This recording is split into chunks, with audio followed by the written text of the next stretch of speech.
संकेत दिला की श्रीजाताई चव्हाण हे 2 महिन्यामध्ये निवडणूक जाहीर करण्यात. बरोबर आहे, त्याची मागणी आहे.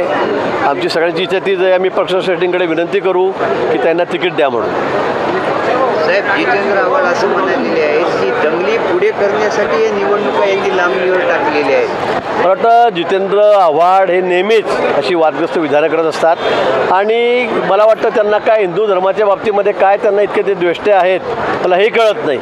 वाटेल तसे जे भडक विधानं ते नेहमी करत असतात, काहीतरी उलटसुलट विधानं ते करत असतात आणि हे विधान त्यातूनच आहे. म्हणजे त्यांना काही आता सरकारच्या एवढ्या लोकोपयोगी लोकाभिमुख योजना बघून आता त्यांच्या पोटामध्ये दुखायला लागलेलं आहे. आता त्यांना कळतं आहे आपलं भविष्य काय आणि म्हणून मग काहीतरी कारणं शोधायची, काहीतरी नरेटिव्ह सेट करायचा, काहीतरी अपप्रचार करायचा. यातला हा एक प्रकार आहे.